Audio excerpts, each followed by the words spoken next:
मेरा नाम आरुषि है। यह कहानी मेरी बेटी आदिति और उसकी ज़िंदगी पर है। मैं बिजनौर के एक छोटे से कस्बे की रहने वाली हूँ। जब मैं विधवा हुई तो मेरे माँ बाप ने मेरी दूसरी शादी कर दी, एक ऐसे व्यक्ति से की जिसका पहले से एक बेटा था। मेरे पास भी एक बेटी थी। अब मेरा बेटा और बेटी एक ही कमरे में सोते, मगर सुबह उठते ही मेरी बेटी बेड की चादर दिन प्रतिदिन चेंज कर देती, फिर मुझसे छुप छुप कर पुरानी चादर धोती और खुद नहाने चली जाती। कई बार तो मेरी बेटी बेहोश भी हो जाया करती। वह दिन ब दिन बहुत कमज़ोर होती जा रही थी। एक दिन सुबह उठकर मैं जल्दी से बेटी के कमरे में चली गई, मगर आगे का माहौल देखकर मैं शर्म से पानी पानी हो गई। दिल से एक ही विनती निकली, हे भगवान, ऐसा मंजर कभी किसी माँ को ना दिखाए, क्योंकि वहाँ मेरी बेटी और बेटा।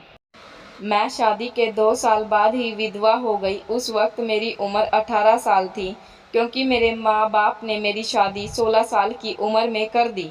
मैं अपने माँ बाप की इकलौती बेटी थी, मगर मुझे ऐसा लगता था जैसे मैं उन पर एक बहुत बड़ा बोझ थी, मानो जैसे ही मैं उनकी बेटी ही नहीं थी। मेरे पैदा होने के बाद ही मेरी माँ की खुशी मैं देख नहीं पाई, और मेरे पिता, उनको तो बेटे की बहुत चाहत थी, इसलिए वह मुझे नापसंद करते थे और हमेशा ही मुझसे अलग रहते। मुझे दिल से प्यार नहीं करते। वह मुझे अपना मानते भी नहीं थे और मुझ पर बहुत गुस्सा करते थे। कुछ खानदानी शक्तियों की वजह से मेरे पिता दूसरी शादी भी नहीं कर सके। बस इसी कारण वह मुझसे बहुत नफरत करते थे। हर वक्त मुझे शक्ति से ही बात करते और इसी वजह से उन्होंने मेरी शादी भी जल्दी करवा दी। मेरा पति सरकारी स्कूल में एक शिक्षक था। हमारी एक 3 साल की बेटी भी थी, मगर एक दिन विद्यालय से आते हुए रास्ते में उनका एक्सीडेंट हो गया और मौके पर ही उनकी मौत हो गई। वह भी मेरे साथ छोड़ गए। एक दिन मेरे लिए किसी कयामत से कम ना था। मुझ पर तो ऐसी परेशानियों के पहाड़ टूट पड़े। कुछ दिन गुजरने के बाद मेरे सास ससुर ने मुझे मेरे माँ बाप के घर भेज दिया। शायद उन पर भी मैं बोझ थी। वह मुझे अच्छा नहीं समझते थे। उनके ख्याल से मैं मनहूस औरत थी। मैंने ही अपने उनके बेटे को मार दिया हो। फिर मैं चुपचाप अपने माँ बाप के उनके घर आ गई। मेरे माँ बाप ही मुझे बहुत ही समझते थे। मैं अपनी बेटी को सीने से लगाकर अकेले अकेले बहुत रोती। फिर कुछ दिन बाद मेरे बाप ने मेरी दूसरी शादी कर दी, एक ऐसे व्यक्ति से जिसका पहले से ही एक बेटा था और मेरे पास भी एक बेटी थी। हम दोनों एक जैसे थे, इसलिए हमारी शादी हो गई, वरना मेरे लिए तो अच्छे रिश्ते भी नहीं आते थे। उसका बेटा मेरी बेटी से 1 साल छोटा था। उसके बेटे का नाम अभिषेक था और मेरी बेटी का नाम अदिति था। हम लोग साथ ही रहने लगे और वक्त इसी तरह गुजरने लगा। देखते ही देखते अदिति 16 साल की हो गई और अभिषेक 15 का। जब अभिषेक के पिता का देहांत हो गया, वह भी इस दुनिया से चले गए। मतलब मेरे दूसरे पति, उनकी हमेशा ही तबीयत रहती थी खराब। तरह तरह की बीमारियों ने उन्हें घेर रखा था, लेकिन उनकी बीमारियों के साथ जैसे तैसे गुजर बसर हो रहा था। उनके जाने के बाद मानो जैसे घर की रौनक ही उजड़ गई हो। हमारा अपना मकान था, इसलिए किराए की चिंता नहीं थी और मेरे घर में ही एक किराना की दुकान थी। एक दिन हम सब सो रहे थे, फिर अचानक ही बहुत जोर से आवाज़ आई। मेरा तो दिल बैठ गया। मैं बहुत घबरा गई और डर भी गई। मैंने देखा यह आवाज़ तो अभिषेक के कमरे से आई है। मैं उसके कमरे की तरफ दौड़ी। मैंने वहां जाकर देखा तो मैं देखते ही हैरान रह गई। कमरे की छत गिर गई थी। यह देखकर मैं घबरा गई। मुझे डर था कि कहीं अभिषेक तो इस छत के नीचे नहीं दब गया। जब मैं करीब गई तो मैंने जाकर देखा तो अभिषेक वहां नहीं था। वह बाथरूम जाने के लिए उठा होगा। उसकी जान बच गई, क्योंकि उसके कमरे की छत गिर गई थी। मैंने ईश्वर का धन्यवाद किया। यह तो अच्छा हुआ कि अभिषेक को कोई चोट नहीं आई। अगर उसको कुछ हो जाता तो उसके स्वर्गवासी पिता को मैं क्या मुँह दिखाती। लेकिन अब हमारे पास इतने पैसे नहीं थे कि हम उस छत को दोबारा डलवा सकें। कमरे का तो कबाड़ा ही बन गया था। सारी छत गिर चुकी थी और हमने उसको उसके हाल पर छोड़ दिया। उसके बाद मैंने अपने लिए अपना बिस्तर रसोई में डाल लिया और कमरे में दोनों बच्चों को सोने के लिए कहा, क्योंकि बाहर तो बहुत ज़्यादा सर्दी थी और बाहर कोई सो भी नहीं सकता था। और कमरे में एक बेड और एक चारपाई थी। 2 लोग भी बहुत मुश्किल से सो पाते थे। अब वह दोनों एक ही कमरे में सोते। मजबूरी थी, क्या कर सकती हैं। एक कमरे में तो दुकान थी और मेरे पति ने घर में 3 ही कमरे बनवाए थे। यूँ तो हम 3 लोगों के हिसाब से कमरे ठीक थे, लेकिन एक कमरा दुकान के लिए ज़रूरी था। अब मजबूरी थी, क्या कर सकते थे। गुजारा तो करना ही था। एक दिन मेरा बेटा बेटी के कमरे में सोया तो सुबह सुबह कुछ ऐसा हुआ कि मैं चकित रह गई। अभिषेक तो सवेरे उठकर नाश्ते करके बैठ गया, जबकि अदिति अभी तक सो रही थी। वह तो इतनी देर तक कभी नहीं सोती, लेकिन आज इतनी देरी तक क्यों सो रही थी। उसकी आदत थी कि वह सुबह जल्दी उठ जाया करती। मैंने उसको आवाज़ भी दी तो वह नहीं उठ रही थी। थोड़ी देर के बाद मैंने उसके कमरे में जाकर उसको देखा तो पता चला कि वह बेहोश हो चुकी थी। मैं बुरी तरह से घबरा गई कि उसको क्या हो गया। मैंने फ़ौरन ही अभिषेक को बोला कि पास के ही डॉक्टर को बुला लाओ। डॉक्टर घर आया तो डॉक्टर ने कहा कि यह बेहोश हो गई है। लड़की काफ़ी कमज़ोर है, खून की कमी भी है। कोई भारी काम इससे मत करवाना, बस आराम ही करवाना। फल अच्छा वगैरह खिलाइए, ठीक हो जाएगी। जब अदिति को होश आया तो उसके पास गई और मैंने उससे पूछा कि तुम्हें क्या हो गया था। तो वह कहने लगी कि बस ऐसे ही बैठे बैठे मुझे चक्कर आने लगे और मैं बेहोश हो गई। मैंने अपनी बेटी को कहा कि तुम आराम करो, मैं तुम्हारे लिए नाश्ता बना कर लाती हूँ। जब मैं नाश्ता लेकर आई तो मैंने आकर देखा वह अपने कमरे में नहीं थी और कमरे के बिस्तर पर चादर भी नहीं थी। मैंने बाहर जाकर उसको देखा तो वह उसी चादर को बैठकर धो रही थी। मैंने उससे पूछा, तुम यह चादर क्यों धो रही हो? तुम्हारी तबीयत ठीक नहीं है, डॉक्टर ने तुम्हें आराम करने के लिए कहा है। मैं उस पर चिल्लाई और कहा, यहाँ से उठ जाओ, अपने कमरे में जाओ और नाश्ता करो, कुछ खाओ पियोगी तो ठीक हो जाओगी। उसने कहा, नहीं, मुझे यह चादर ज़रूर धोनी है। बिस्तर पर बिछाने के लिए हमारे घर में एक ही तो चादर है। मैंने कहा कि अचानक से यह चादर धोने का भूत तुम्हारे सर पर सवार क्यों हो गया? इतनी तो चादर गंदी नहीं थी जो तुम उसको धोने बैठ गई। छोड़ दो, मैं खुद इस चादर को धो दूंगी। उठो यहाँ से। मेरी बात नहीं मानी और चादर को छत पर सुखाने के लिए चली गई। उसके बाद ही उसने नाश्ता किया, फिर थोड़ी देर के लिए वह सो गई और अभिषेक भी काम पर जा चुका था। उसको मैंने सिर्फ मैट्रिक तक ही पढ़ाई करवाई थी और वह एक कपड़े की दुकान पर काम करता था। वह बहुत ही मेहनती था। घर वाली दुकान तो खुद ही चला लिया करती। वैसे भी उस दुकान में ज़्यादातर बच्चे ही आते थे। दिन इसी तरह गुजर गया। उस दिन अभिषेक ने मुझसे कहा, आज मैं खाना खा कर आया हूँ। वह देर से आया था और अदिति भी पहले से ही कमरे में सो चुकी थी। वह भी जाकर कमरे में सो गया। मैंने भी रसोई में अपनी चारपाई डाल रखी थी। जगह बदलने की वजह से मुझे नींद नहीं आ रही थी। अपने पति को याद ही कर रही थी। दूसरा पति बहुत अच्छा था, मेरा बहुत ख्याल रखता था। उसने कभी भी मुझे पहली शादी का ताना नहीं दिया और मेरी बेटी को वह हमेशा अपनी बेटी ही समझता था। मैंने भी अभिषेक को कभी नहीं बताया कि वह मेरा सौतेला बेटा है। उसने भी मुझसे अपने हिस्से का प्यार ले लिया था। वह मुझे सगी माँ से ज़्यादा प्यार करता था और मेरा कहना भी मानता था। वह उस घर में अकेला ही मर्द था। वह हमारा इकलौता ही सहारा था, वरना हम 2 औरतें कहाँ जाती। काम भी अच्छे तरीके से कर रहा था। मैंने उससे कहा भी था कि वह आगे अपनी पढ़ाई प्राइवेट पढ़ ले, क्योंकि अगर उसके पास कोई अच्छी डिग्री होगी तो नौकरी भी अच्छी मिल जाएगी। वह मेरी बात मान लेता। सुबह सुबह फिर से ऐसा हुआ कि मैं हैरान रह गई। अदिति फिर से बेहोश हो चुकी थी और उस बार तो उसकी शक्ल कर देख कर लग रहा था जैसे उसका जिस्म का सारा खून ही खींच लिया गया हो। बिल्कुल पीली पड़ गई। फिर मैंने डॉक्टर को बुलवाया। डॉक्टर ने वही बात कही कि मैंने आराम करने को कहा था। इसको खाने में क्या खिलाया था आपने? मैंने उनको सारी बात बताई। मैंने कहा कि वही दाल सब्जी खिलाई और फल भी खिलाए थे। पूरा दिन कोई काम नहीं करवाया। तो डॉक्टर ने कहा कि दोबारा से कैसे इतनी कमज़ोर हो गई।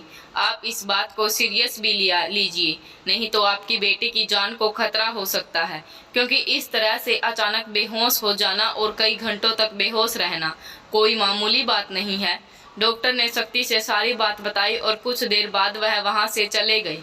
फिर जब अदिति को होश आया और मैंने और उससे कहा कि तुमने फिर से अब कोई काम किया तो मुझसे बुरा कोई नहीं होगा। लेकिन थोड़ी देर बाद जब मैं उसके कमरे में दोबारा गई तो मैं यह देखकर हैरान हो गई कि वह क्या कर रही है। वह तो फिर से बेड की चादर को धो रही थी। इस बार तो उसे दूर से देख रही थी, क्योंकि जो भी वह कर रही थी वह सब कुछ मामूली नहीं था। वह बेहोशी से उठकर चादर को धोना शुरू कर देती। यह सब क्या हो रहा था? यह सब क्यों हो रहा था? जब से मेरे बेटे ने उसके कमरे में सोना शुरू किया था, तभी से वह ऐसा काम कर रही है और बेहोश तभी से हो रही है। अभिषेक उसके लिए था तो सौतेला ही भाई, लेकिन बचपन से दोनों एक साथ ही पले बड़े हैं। उन दोनों में तो सगे भाई बहनों जैसी मोहब्बत थी, फिर ऐसे कैसे हो रहा था? मेरी बेटी की तबीयत दिन ब दिन क्यों खराब होती जा रही थी? मैं सोचती रहती कि यह सब क्या हो रहा है। और एक औरत तब कमजोर होती है जब वह बच्चा पैदा करती है, तो उसके अंदर बिल्कुल भी ताकत नहीं रहती। लेकिन जवान लड़कियां यूं बेहोश होने लगे तो यह कोई नॉर्मल बात नहीं थी। दूसरे ही दिन उसने क्या दर्द होकर छत पर सुखा दी। आसपास भी देख रही थी कि जैसे मैंने उसे देखा तो नहीं है। मैं रसोई की खिड़की से यह सब देख रही थी। मैंने भी उसको ऐसा एहसास नहीं होने दिया जैसे मैंने उसको देखा है। लेकिन मेरी बेटी क्या कर रही थी? वह फिर से बिस्तर पर आकर लेट गई और उसने अपने ऊपर वाली चादर ओढ़ ली ताकि मुझे कुछ पता ना चले नीचे वाली चादर है या नहीं। मैंने उसको नाश्ता करवाया और दवाई दी। दुकान अच्छी नहीं चल रही थी। हमारी दुकान पर कोई बड़ा ग्राहक नहीं आता था। सिर्फ बच्चे ही गोलियां टॉफियां लेने आते जो 5-10 रुपए देकर चले जाते। इस तरह से तो काम नहीं चलने वाला था। मैं बहुत परेशान थी, लेकिन यह बात मैंने अपने बच्चों को भी नहीं बताई। अभिषेक को कुछ नहीं बताया क्योंकि वह पहले से ही नौकरी कर रहा था। अब अगर ऐसे में यह बात बता दी तो वह और ज़्यादा परेशान हो जाएगा। लेकिन मैं खुद बहुत परेशान हो गई। ऊपर से डॉक्टर ने कहा था बेटी को कुछ चीज़ें खिलाओ, लेकिन घर में तो दाल रोटी के भी पैसे पूरे नहीं थे। घर का खर्चा करना बहुत मुश्किल हो रहा था। लेकिन एक दिन कुछ बहुत ही अजीब हुआ। मैंने अपने बेटे अभिषेक और अदिति को कुछ ऐसी बातें करते हुए सुना जिनकी मुझे बिल्कुल भी समझ नहीं आई। मेरे बेटे ने कहा, यह तुमने तो अभी से ही अपनी तबीयत खराब कर ली। इस तरह तो चल नहीं चलेगा। अगर तुम्हें इतनी परेशानी हो रही है तो फिर हम यह सब बंद कर देते हैं। मेरी बेटी ने कहा कि मुझे यह काम करना है। इस तरह के मौके बार बार नहीं मिलते और मुझे क्या पता था कि मेरे साथ यह सब कुछ हो जाएगा। मुझे तो पता ही नहीं था कि मेरे अंदर इतनी ताकत नहीं है। मेरे बेटे ने कहा कि अब तो तुम्हें पता है ना, तुम्हारी जिंदगी को दांव पर नहीं लगा सकता। तो मेरी बेटी ने कहा कि नहीं, सिर्फ 2-4 हफ्ते की बात है, उसके बाद यह मौका नहीं मिलेगा। यह सब क्या हो रहा था? मुझे कुछ समझ नहीं आ रहा था। यह दोनों क्या बातें कर रहे हैं? एक दिन तो मैंने कुछ ऐसा देखा जिसको देखकर मैं दंग रह गई। सुबह सुबह ही मेरी बेटी ने चादर को फिर से धोकर छत पर सुखा दिया और वह एक तरफ खड़ी होकर उल्टी कर रही थी। मैंने कहा कि क्या हो गया तुम्हें? वह घबराई और कहने लगी कि अचानक से मेरा दिल खराब हो गया। मैंने कहा, क्या मतलब है इस बात का कि दिल खराब हो गया तुम्हारा? क्या खा रही हो तुम ऐसा, और चादर को बार बार क्यों धोती हो और छुपा क्यों रही हो मुझसे? अगर मुझे पता चला कि तुमने कोई ऐसी वैसी हरकत की है जिससे मेरी और तुम्हारे बाप की इज्जत दांव पर लग गई, तो मैं तुम्हें कभी माफ़ नहीं करूँगी। मेरी बेटी, उसने कहा, माँ आपकी इस तरह की बातें कर रही हैं, ऐसा कुछ नहीं है जैसा आप सोच रही हैं। लगता है आज आपने कोई फिल्म देखी है या किसी ने आपके कान मेरे खिलाफ भर दिए हैं जो आप इस तरह की बातें कर रही हैं। मैं ऐसा क्यों करूँगी? और अगर मैंने इस चादर को धो दिया तो क्या हो गया? चादर गंदी हो गई थी, बस इसलिए धो दिया। आपको तो पता है कि कई दिनों से मेरी तबीयत खराब है, तो दवाई खाने की वजह से मेरे पेट में भी खराबी हो रही है। अगर मुझे उल्टी आ गई तो इसका और कोई मतलब नहीं है। मेरी बेटी मुझे इस तरह से बात कर रही थी। मैंने उसके मुंह पर थप्पड़ दे मारा और वह जमीन पर गिर गई। तभी अचानक अभिषेक भी आ गया। उसने कहा कि माँ आप यह क्या कर रही हैं? आपने इस पर हाथ क्यों उठाया? तो मैंने उससे कहा, हाँ मैंने इसको मारा है, इस पर हाथ उठाया है। ऐसा तो मुझे बहुत पहले ही करना चाहिए था, लेकिन अभी मैं पूरी तरह से बात की तह तक नहीं पहुँची हूँ। जिस दिन मुझे पता चल गया तुम दोनों के बारे में, उस दिन देखना। अब मुझे खुद पता नहीं था कि मुझे क्या हो गया था। मेरे दिल में जो बात आ रही थी मैं वही बोलती जा रही थी, जो भी मुझे इस तरह नहीं करना चाहिए था। रात को अचानक मेरी आंख खुली और मैंने देखा कि मेरे बच्चों के कमरों की लाइट जल रही है। उस वक्त वह क्या कर रही थी? उनको तो इस समय सो जाना चाहिए था और मुझे तो शाम को कह रहे थे कि किसी बात पर बहुत ज़्यादा खुश हो रहे हैं। मेरा बेटा कह रहा था कि तुम बहुत खुशकिस्मत हो, तो बेटी कहने लगी, हाँ खुशकिस्मत तो हूँ, लेकिन अब कल फिर से जब मेरी तबीयत खराब होगी तो माँ मुझे देखकर बहुत परेशान हो जाएगी। कब तक ऐसा झूठ बोलेंगी? बेटा बोला, बस कुछ दिन और कर लेते हैं, फिर सब ठीक हो जाएगा। मैं उनकी बातें सुनकर हैरान रह गई। आज मुझसे रहा नहीं गया। मैंने कमरे के दरवाजे को खोलने की कोशिश की तो मैं हैरान रह गई। उन्होंने दरवाजे को अंदर से बंद क्यों किया था? क्या वजह थी दरवाज़ा बंद करने की? वैसे भी अब मौसम बदला जा रहा था, उनको दरवाज़ा खोलकर सोना चाहिए। मैंने दरवाजे पर दस्तक देना शुरू कर दिया, लेकिन इस तरह से दस्तक देने के बावजूद भी उन लोगों ने दरवाज़ा खोलने में आधा घंटा लगा दिया। और उसके बाद जब मैंने कमरे में देखा तो उनके अलावा कमरे में कोई भी नहीं था। वह दोनों ऐसी शक्ल बनाकर बैठे जैसे नींद से जागे हैं। मैंने कहा, इतनी देर में दरवाज़ा क्यों खोला है? कहने लगे, हम तो सो रहे थे। मैंने कहा कि झूठ ना बोलो, तुम लोग जाग रहे थे और बातें कर रहे थे। उन्होंने कहा कि हम क्यों इस समय जागेंगे और बात करेंगे? हमारा कौन सा कल का पेपर है जो हम तैयारी करेंगे और जागेंगे? हम लोग तो सो रहे थे। मुझे उन दोनों की हरकतें समझ नहीं आ रही थी। मेरे बोलने के लिए कोई शब्द नहीं था। मुझे उनकी बातें समझ नहीं आ रही थी, क्योंकि वह दोनों ऐसे ही बैठे थे जैसे नींद में अभी अभी जागे हैं। उसके बाद मैंने उनको कुछ नहीं कहा और वहाँ से चली गई। लेकिन मैं सोचती कि कोई ना कोई गड़बड़ तो ज़रूर है। मैं यह सब देखकर हैरान रह गई। एक दिन मेरी बेटी की बाजू में नील के निशान भी थे, जख्म के निशान थे। समझ नहीं आ रहा था कि उसे क्या लगा था। मैंने उससे पूछा तो उसने कहा कि छुरी लगी है, लेकिन छुरी तो उंगली पर लगती है, बाजू पर नहीं। मेरी बेटी कोई ना कोई ऐसी बात जरूर थी जो मुझसे छुपा रही थी। कभी बेहोश हो जाती, कभी उसके शरीर पर अजीब तरीके के निशान होते, तो कभी उठकर अपने बेड की चादर धोने लग जाती और मुझे कमरे में जाने नहीं देती। मेरा दिमाग घूमा जा रहा था। मैं वैसे सोचना नहीं चाहती थी, मेरी गलती थी। मैंने आग और पानी को एक साथ रखा। मुझे ऐसा नहीं करना चाहिए था। मैंने सोच लिया कि मुझे क्या करना है। जवान लड़का लड़की को मुझे एक साथ एक ही कमरे में नहीं सोने देना चाहिए था। गलती तो मेरी ही थी, मुझे इन सब बातों का ध्यान रखना चाहिए था। अभिषेक था तो अदिति का सौतेला ही भाई। नियत बदलते देर नहीं लगती। जमाने की इस उम्र में बच्चे बुरी संगत में पड़ जाते हैं। सगा भाई तो सगा होता है और सौतेला भाई सौतेला। तो फिर मैं कैसे सौतेले भाई बहन को एक साथ एक ही कमरे में सुला रही थी? यह मेरी ही गलती थी। जब हम ही बच्चों पर ध्यान नहीं देंगे, परेशानियां तो पैदा होंगी ही। अच्छी बुरी बातों का ध्यान तो हमें ही रखना होता है। बच्चे तो नादान होते हैं और नादानी में ही बहुत सारी गलतियां कर बैठते हैं। जैसे जैसे विचार मेरे दिमाग में आ रहे थे, अगर यह सारे विचार सही हो गए तो फिर सारा का सारा कसूर मेरा ही होगा। मैंने अपने बेटे और बेटी पर नज़र रखी। एक दिन मेरा बेटा बेटी को कोई चीज़ लाकर दे रहा था।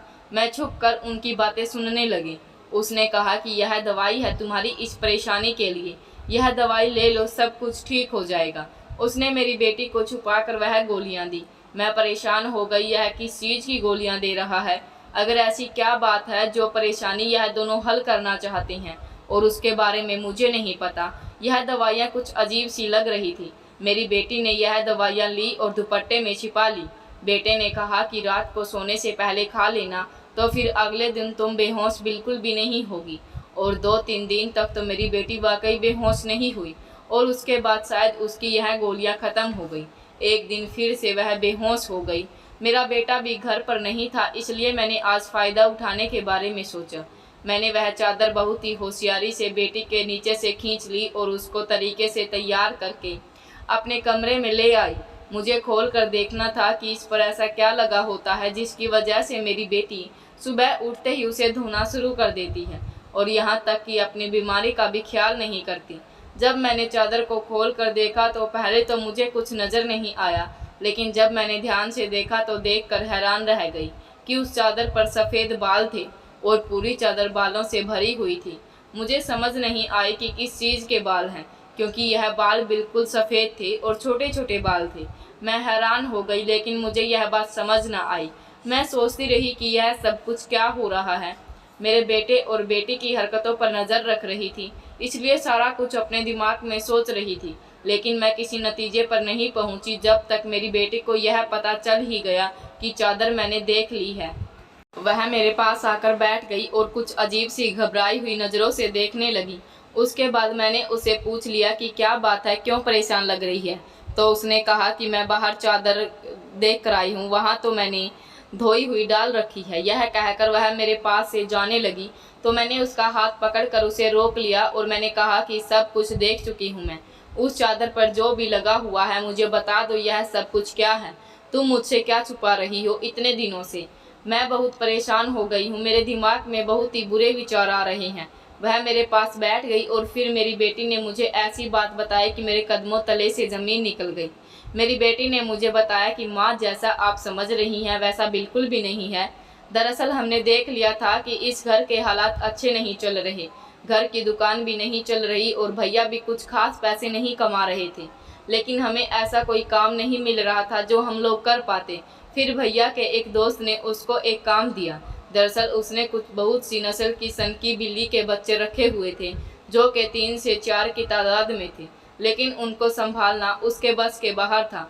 इसलिए उसने हमें उन बच्चों को संभालने का काम दिया और उस काम के बहुत सारे पैसे दिए। दरअसल भैया भी पूरा दिन वहीं होते थे, लेकिन उनको संभाल ले भाई को आराम करना होता था, इसलिए उन बिल्लियों के बच्चों को कमरे में ले आते और मैं उनको संभाल लेती। उन्हीं के बाल सुबह चादर पर लगे होते जिसको मैं सुबह धो देती, क्योंकि हमें पता था कि आपको इस तरह की चीज़ें अच्छी नहीं लगती और हम आपको यह सब कुछ बताना भी नहीं चाहते थे। हम यह सब काम कर रहे हैं और मुझे बाद में पता चला कि बिल्ली के बच्चों से एलर्जी हो जाती है, जिसकी वजह से मैं सुबह को बेहोश हो जाती थी। भैया ने जो मुझे दवाइयाँ लाकर दी थी वह भी इसी चीज़ की थी ताकि मेरी एलर्जी कम हो जाए। माँ, भैया का वह दोस्त बहुत अमीर है, वह इस काम के हमें बहुत ज़्यादा पैसे दे रहा था। वह हमें एक दिन के 1000 रुपये दे रहा था और आज उन बच्चों का हमारे घर आखिरी दिन था, क्योंकि अब उन्हें लेकर दूसरे शहर चला गया है। हमने इतने पैसे कमा लिए हैं कि हम उस कमरे की छत भी डलवा सकते हैं और घर का कुछ राशन भी ला सकते हैं। हमें पता है कि आपको पालतू जानवर पसंद नहीं है, इसलिए हमने आपको यह बात नहीं बताई, लेकिन आपने तो न जाने हमारे बारे में क्या क्या सोच लिया। हम पर इतना शक किया आपने, हमारे बारे में जो बातें की वह हमारे दिल में तीर की तरह जाकर लगी। मैं जानती हूँ कि मेरा सौतेला भाई है, लेकिन वह मेरे सगे भाइयों से भी बढ़कर है। उसने हर बार सिर्फ हमारे बारे में ही सोचा है, जबकि देखा जाए तो हम उसके क्या लगते हैं। उसका पिता तो इस दुनिया से जा चुका है और उसके अपने रिश्तेदार भी तो हैं जो हमसे बहुत ज़्यादा अमीर है। वह उनके साथ जाकर भी रह सकता है, लेकिन फिर भी वह हमारे साथ रहता है क्योंकि वह हमें कभी अकेला नहीं छोड़ना चाहता। उसने हमेशा मुझे अपनी सगी बहन ही माना है, उसने कभी मुझसे कोई गलत बात नहीं की और वह हमारा साथ भी देता है। मुझे अपनी बेटी के मुंह से यह सब सुनकर बहुत अफसोस हुआ और मुझे खुद पर बहुत गुस्सा भी आ रहा था। मैंने अपने बच्चों के बारे में क्या क्या सोचा। मैं अपने बच्चों के बारे में जितना गलत सोच रही थी, मेरे बच्चे उससे भी कई गुना ज़्यादा अच्छे थे। इतनी गलत बात मैंने उनके बारे में सोची जितनी मुझे सोचनी नहीं चाहिए थी। हमने यह बात अभिषेक को नहीं बताई, आदित्य ने भी उसको कुछ नहीं बताया। मुझे सारी बात का पता चल गया क्योंकि यह सब काम वैसे भी ख़त्म हो गया और मैं उनकी नज़रों में और ज़्यादा गिरना नहीं चाहती थी। कुछ दिन बाद अभिषेक ने उस कमरे की छत डलवा दी और हमारे घर का कमरा भी ठीक हो गया। धीरे धीरे हमने बहुत मेहनत की। मेरी बेटी ने भी घर में बच्चों को ट्यूशन पढ़ाना शुरू कर दिया। हमारे हालात पहले से बेहतर होने लगे। धीरे धीरे इतने बेहतर हो गए कि हमारे घर में कोई तंगी नहीं रही। मेरे साथ ज़िंदगी ने बहुत बुरा किया था, लेकिन अच्छा यह किया कि मुझे बहुत ज़्यादा नेक और अच्छे बच्चे दिए, चाहे वह मेरे अपने हों या पराए। ईश्वर की कृपा से मेरे दोनों बच्चे बहुत ही मेहनती और इस बात को समझते हैं कि अभी उनकी मेहनत के दिन हैं। हाथ पर हाथ रखकर नहीं बैठ सकते क्योंकि उनके सर पर पिता का साया नहीं था और मैं भी कुछ खास नहीं कर सकती थी।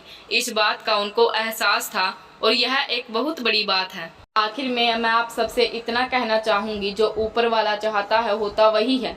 मेरे बच्चे बहुत समझदार हैं और उनके दिल में कोई ऐसी बात नहीं है, लेकिन फिर भी मैं ऐसी माँओं को नसीहत करूँगी, बच्चों के साथ के इस मामले में थोड़ी एहतियात ज़रूर करें और वह गलती ना करें जो मैंने अपने बच्चों के साथ की। मुझे दोनों को एक कमरे में रखना नहीं चाहिए था, क्योंकि जो ना हुआ वह हो भी सकता था और अगर वह हो जाता तो सब कुछ ख़त्म हो जाता। मेरे बच्चे तो समझदार थे, शायद मेरे साथ इसलिए ऐसा नहीं हुआ। अपने बच्चों का ध्यान रखें, उनकी ज़िंदगी पर ध्यान दें। तो दोस्तों, यह थी हमारी आज की कहानी। कैसी लगी आपको कमेंट में ज़रूर बताएं। चैनल को सब्सक्राइब करें।